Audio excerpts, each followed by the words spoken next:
Cantar es una habilidad psicomotora que se logra con trabajo, con tiempo y con templanza. Vamos a ver cómo es que se logra esto. En el primer capítulo, di ciertas evidencias de por qué yo creo que cantar no es un don con el que se nace, sino que es una habilidad que se puede lograr a través de un trabajo.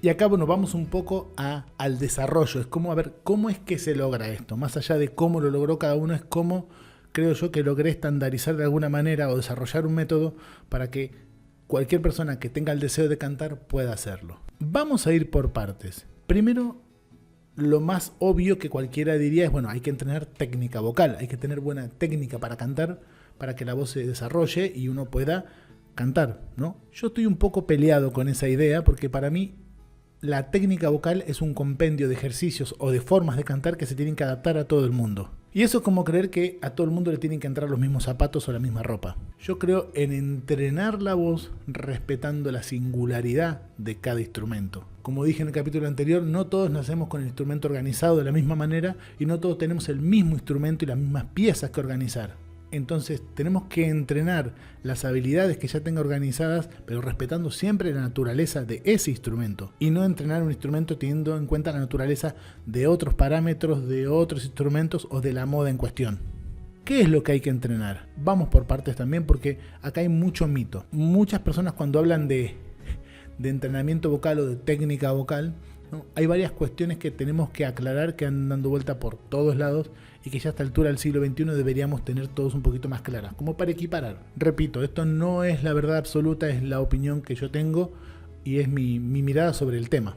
Primer mito gigantesco que hay dando vuelta es que se canta con el diafragma.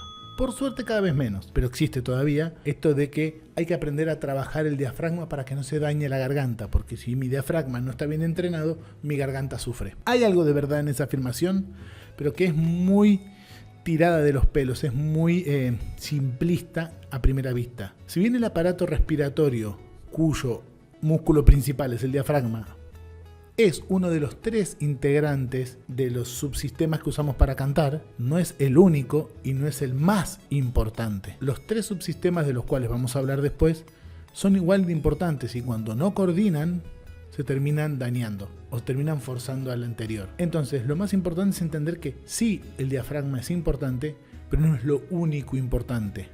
Y otra cosa, el diafragma es en la mayoría de las veces involuntario y no tiene sensibilidad, por lo que sentir el diafragma o tratar de mover el diafragma a voluntad va a ser una pérdida de tiempo que va a estresar y a desorganizar los músculos que están alrededor del diafragma y van a dificultar todavía más el tema respiratorio. Mucha gente me dirá, pero yo lo siento, yo aprendí a cantar así. Y yo te diría que vos creés que podés hacerlo así porque te identificaste con algo que te dijeron y lo pudiste adaptar a tu cuerpo, pero no todo el mundo es así. El cuerpo se adapta absolutamente a todo lo que le propongamos, incluso a lo que le hace mal. Entonces, como nos identificamos y lo pudimos lograr, le damos a eso como la verdad absoluta y no, es tu sensación, lo cual está muy bien, yo no la voy a poner en duda. Si a vos te ayuda, felicitaciones, pero a la mayoría de la gente no le ha servido nunca. Por eso es que parecía que antes los cantantes eran un grupo selecto, que eran muy poquitos que tenían talento, porque en realidad eran los poquitos que se podían identificar con ese tipo de sensaciones. El resto no podía y se quedaba afuera, y eso no me parece justo. Después, que hay que colocar o impostar la voz, que la voz va puesta en la máscara, en los resonadores. Entonces vamos por parte. Sí entiendo lo que le llaman sensación de colocación, que es una palabra que también yo a veces uso porque es muy coloquial y muy rápida para que la pueda entender el alumno y percibir el alumno. Pero yo no me animaría a decirle a dónde debería colocar ese sonido o dónde debería sentirlo. Cada instrumento es un mundo. ¿A qué llamamos esto? A la sensación de que nuestro sonido está corriendo con libertad en toda nuestra tesitura vocal. Desde lo más grave a lo más agudo, nuestro sonido puede correr uniformemente con esa sensación de que no hay interrupción y que el sonido suena claro y que suena limpio. A eso le llaman colocación. Y algunos lo sienten más arriba, otros más abajo, pero la obligación de ponerlo en un solo lugar, eso es lo que va a llevar a tu sistema a tensarse, o a estos 3 subsistemas que vamos a hablar después, a trabajar descoordinadamente, como cuando se dice colocar el sonido en los resonadores. Ya el plural ahí está mal. En el cuerpo humano hay una sola cosa que califica como resonador y nuestro tracto vocal, que es la zona comprendida por la hipofaringe, la faringe oral y la cavidad oral. Hay gente que dice, con la cuestión de la parte nasal, Sinceramente a mí me cuesta entender ese punto, pero bueno, como dije antes, no voy a poner en duda lo que a cada uno le funcione. Si te funciona, para adelante. Si bien hay una cierta sensación de nasalidad en algunas notas, yo no diría que ese sonido está emplazado o colocado en la nariz. Es otra cosa que va mucho más anatómicamente y mucho más técnicamente, pero que ya hablamos de física acústica y de un montón de otras cuestiones que harían este podcast interminable. Y la idea es entender que no hay resonadores, que el sonido no va sí o sí ubicado en un lugar, pero que sí que se puede dirigir, sí que se puede, que esa sensación se puede buscar en función de una sonoridad cómoda. Eso es lo más importante. Y otra cosa es, el tercer mito es el oído musical. Que hay que tener oído musical. Entiendo también a lo que se refieren, que es a nuestra capacidad audioperceptiva. Pero es eso, es una capacidad con la que si vos no naciste, la podés adquirir. A algunos les resultará más fácil, a otros les resultará un poco más complejo, pero que todos la pueden desarrollar, todos la pueden desarrollar. Incluso la gente con audición reducida, en un gran porcentaje hay trucos como para que esa persona pueda desarrollar una audioperceptiva o lo que sería una audioperceptiva. Y ese tema después los voy a desarrollar un poco más en el entrenamiento. ¿Por qué hablo de estos mitos que son los más comunes? Para poner un poco más de claridad sobre el tema y sacar un montón de presión sobre otros temas, que no necesariamente hay que tenerlo o hay que hacerlo así, sí o sí. Hay muchos caminos para llegar al mismo lugar. Entonces cada uno puede ir desarrollando el propio. Pero si yo estoy atado a ciertos mitos, va a ser muy difícil poder ir por otros caminos porque sí o sí son esos y no lo son. Como yo dije antes, creo en entrenar la voz de manera orgánica, respetando la naturaleza de cada instrumento. Pero bueno, ¿cómo se entrena la voz? Así, porque sí, no. Yo desarrollé 5 puntos de un método como para saber por dónde ir y qué desarrollar, ¿no? Entonces, el primero de estos 5 principios es la singularidad. ¿Qué quiero decir con esto? Respetar la naturaleza de cada instrumento. Cada persona es diferente, cada instrumento tiene sonoridades diferentes. Y yo no puedo ir a buscar una sonoridad que yo creo que está bien ignorando la naturaleza de ese instrumento. Ejemplo, yo no le puedo pedir al piano que suene como un violín. Es imposible. Pueden tener las mismas notas incluso, pero no van a sonar igual, porque son instrumentos diferentes. Entonces, si el piano quiere ser violín, no va a poder, y viceversa. Pero si yo respeto a cada instrumento como tal, voy a poder sacar los mejores sonidos de ese instrumento. Después, entrenamiento, hecho y derecho. Hay que entrenar. ¿Qué hay que entrenar? Bueno, eso ya vamos a hablar después, que termine de enumerar estos principios. Pero nada sucede si no hago algo al respecto y no soy constante con ese entrenamiento. Porque el entrenamiento, ¿qué hace? Despierta la percepción del instrumento. Nuestro instrumento lo tenemos adentro nuestro, por lo tanto no lo podemos ver. No es como un piano, una guitarra, que yo puedo ver el instrumento y ver qué es lo que estoy haciendo mal con los dedos y corregirlo. Lo tengo adentro y el entrenamiento lo que va a hacer es despertarme sensaciones para aprender a tocar el instrumento de la manera que a mí me sea más funcional. Pero si yo no siento mi instrumento, voy a sufrir todo el tiempo. No sé dónde está, no sé cómo tocarlo, no sé a dónde irlo a buscar. El entrenamiento lo que te va a dar es percepción, senso-percepción de tu instrumento. Con lo que el cuarto principio es mucho más simple, que justamente es simpleza. Cuando yo respeto la naturaleza de mi instrumento, cuando yo lo entreno teniendo en cuenta eso y cuando mi percepción se empieza a ajustar, todo es simple. E incluso antes de eso, siempre yo les digo a todos, la respuesta más simple tiende a ser la correcta. Porque la respuesta simple viene de la espontaneidad, de lo que siento, de lo que estoy percibiendo. La respuesta más complicada es mental y va por caminos que a veces no son los de la espontaneidad o de lo que es lo orgánico. Siempre tengo que ir a lo simple. Por ejemplo, si yo estoy en medio del campo y escucho galopar, ¿en qué animal voy a pensar? En caballo, obviamente. También las cebras galopan, pero yo no voy a pensar en eso, salvo que viva en el África. Porque la respuesta más obvia tiende a ser la correcta. Y después, el quinto principio es fundamental en el proceso de aprendizaje y es la diversión. Y la diversión no es vamos a reírnos de todo y vamos a hacer lo que nos dé la gana. Es parte eso de la diversión. Pero la diversión que viene de la palabra que viene de divertere, que significa desviar la mirada, cambiar el foco de atención. Porque en algún momento el proceso de aprendizaje se va a poner tedioso, va a ser frustrante.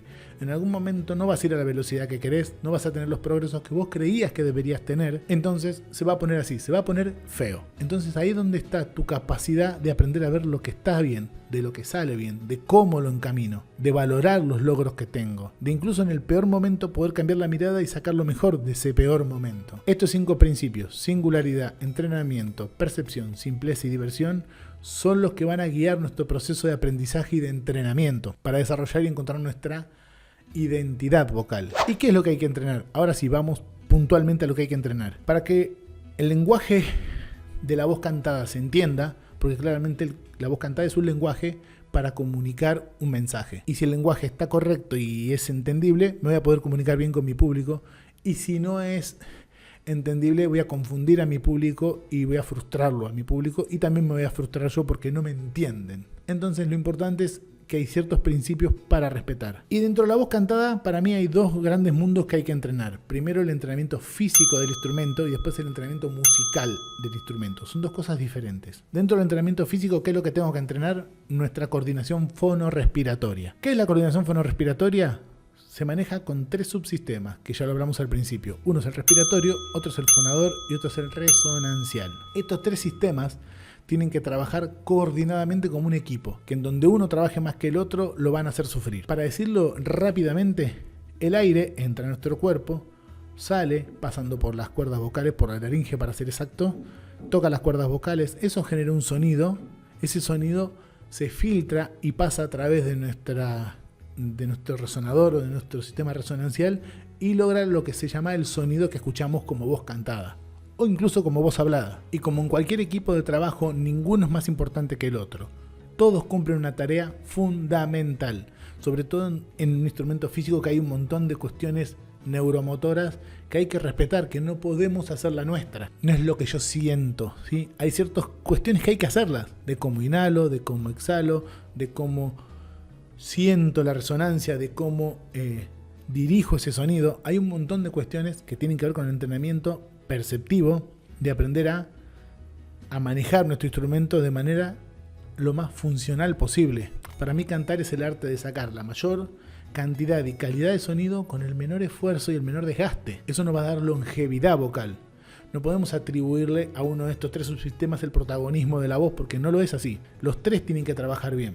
Respirar es importante, fonar es importante y resonar es importante. Si tenemos en cuenta que la respiración se compone de inhalación y exhalación y que hay músculos diferentes y antagónicos que trabajan para que eso suceda, si tenemos en cuenta que la laringe fue creada para un montón de cosas menos para hablar y para cantar y que hay que educarla, que incluso tiene varios sistemas de fonación en los cuales tenemos que aprender a conocer y coordinar, y si a eso además le agregamos que la resonancia también se compone de varios músculos que tienen que organizarse para darle lugar a este sonido que se genera por la respiración y la fonación. Tenemos un montón de trabajo para hacer, pero que a la vez este sistema tan complejo tiene que tener un botón simple para activarse. Si observamos la vida diaria, cualquier sistema tiene un interruptor que lo hace muy fácil para aprenderlo. Una computadora, por ejemplo, o la cámara con la que yo estoy grabando en este momento. Para que este fenómeno se dé, yo solamente aprieto un botón y posiciono la cámara. Se acabó. Es todo lo que yo tengo que saber hacer. Cómo filma, por qué el contraste, por qué la luz, por qué esto, por qué aquello, por qué lo otro. Eso lo sabe la gente que la creó. A mí me la puso fácil. Y eso es lo que tenemos que hacer los maestros, sobre todo con el entrenamiento sensoperceptivo de la voz, el físico, ¿no? Es darle herramientas al cantante para que pueda manejar su instrumento de la manera que él le sea más conveniente. Como cuando te venden una computadora. Te venden una computadora y te enseñan a usarla lo básico. Después con el tiempo te irás volviendo un experto si es que te interesa y desarrollando cada vez más cosas. Pero va por ahí la cosa. O sea, tiene que ser simple y accesible. Por otro lado, ¿qué tenemos también? El entrenamiento musical. ¿Qué tenemos? El audio perceptiva y la sensorrítmica. La audio perceptiva es, como dije antes, nuestra capacidad para distinguir sonidos. Y eso se puede entrenar, aprendiendo a distinguir ciertos sonidos. Y existen, generalmente cuando la gente dice, no, es que no tiene oído. Sí tiene oído. Si escucha, tiene oído. Lo que no tiene es la capacidad de audio perceptiva. Y existen 2 tipos de desafinados, para decirlo de una manera. El que desafina y se da cuenta, y el que desafina y no se da cuenta. Los 2 tienen un solo problema en común, la forma en que procesan lo que escuchan. Los 2 escuchan lo mismo, nada más que uno lo procesa de una manera y el otro lo procesa de la otra. El que se da cuenta que desafina y que lo sufre, él escucha el estímulo y trata de manipular su instrumento para poder sonar, pero como lo manipula, lo tensiona mal, toca mal su instrumento y la nota sale mal. no tiene que ver con lo que escuchó, sino que tiene que ver en la forma con la que toca su instrumento. Si yo al piano lo empiezo a tocar a las patadas, lo más probable es que el piano suene mal. Y no es que tenga un problema del piano, el problema es que soy yo como lo estoy tocando en mi ignorancia, o porque tengo un maestro que me dijo, no, va a sonar mejor a las patadas. No, no va a sonar mejor. Se toca con la mano, y no con la mano, con los dedos, y con los dedos de una determinada forma. Cuando esa persona logramos organizarla y decirle, mira, estás tocando tu instrumento de una manera que no te conviene. Estás cantando con mucho volumen, con poco volumen, estás dirigiendo el sonido de una manera que no te conviene. Entonces, claro, ahí empieza a organizarse y a sonar mejor. Pero él ya escuchaba bien. Y después tenemos el desafinado que no se da cuenta. ¿Por qué no se da cuenta? Porque él escucha, se inventa una fantasía en su cabeza y tira lo que se inventó. Lo que escuchó pasó a un cuarto plano. No es que lo escuchó mal, ese estímulo él lo procesó de manera loca y lo largó. Por eso para él está todo bien, porque él no está cantando lo que escuchó, él está cantando lo que se inventó. Entonces, claro, le va a sonar bárbaro. Ese tipo de cantantes es difícil de llevar adelante porque primero tiene que tener mucha confianza en el maestro. Por eso es muy importante el vínculo que desarrolles con esta persona, porque es un acto de fe al principio. Él no va a distinguir un sonido del otro. Para él va a estar bien cualquier cosa que le plantees, siempre y cuando no lo ponga incómodo físicamente. Él va a aceptar todo lo que le digas porque para él siempre el invento de su cabeza. Pero incluso el más desafinado del mundo desafina un 90% de las notas. No conozco yo, por lo menos en mi experiencia, una persona que desafine el 100% de las notas en su totalidad. A veces la empiezan bien y las deforman, a veces la empiezan mal y las acomodan. Siempre el cerebro tiene una tendencia a copiar lo que escuchó en mayor o en menor medida. Entonces ahí está la tarea del maestro y del alumno, comprometerse a decir, che, mira, esto está bien y eso no. Y empezar a agarrarnos de lo que sí sale bien. Entonces la audio perceptiva es una habilidad musical que se puede entrenar. Igual que la sensorrítmica. ¿Vieron esa gente que la música va para un lado y ellos van para el otro? Bueno, eso pasa porque generalmente esa gente se enfoca mucho en sí mismo, en lo que quiere transmitir, o en su voz, o en lo que quiere hacer, y se olvida del contexto. Entonces se pierden y ellos no se dan cuenta generalmente los que se van de música. O sí se dan cuenta porque están muy pendientes de todo. Y el ritmo no se piensa, el ritmo se siente. Si yo en este momento pusiera reggaetón, a los 30 segundos, aunque no nos gusta el reggaetón, estaríamos moviéndonos al ritmo. ¿Por qué? Porque la base rítmica es muy elemental y eso se busca con el cuerpo. Al no haber nada que escuchar, el cuerpo empieza a buscar la rítmica. Eso lo vamos a hacer todo. Incluso los bebés hacen esto cuando escuchan música. Es algo que tenemos como seres humanos, identificar el ritmo y pegarnos a eso. ¿Eso cómo se entrena? Apagando la parte mental y prendiendo la parte emocional o sensorial, digamos, ¿no? Sentir el ritmo y jugar con eso. Hay un sinfín de ejercicios, pero también se puede entrenar. Y si a eso lo combinamos con la audio perceptiva, ahí tenemos una voz cantada musicalmente prolija y ordenada. Todo esto que yo les acabo de contar, que es un montón, tiene que ver y se va a poder llevar adelante solamente con un orden emocional. El aprendizaje no se da en el vacío emocional. Siempre nos está pasando algo a nivel emocional. Y de eso vamos a hablar en el tercer capítulo de este podcast. Si te gustó, dale me gusta y suscríbete a la plataforma en donde estés escuchando esto. Vamos al tercer capítulo, nos vemos ahí. Gracias.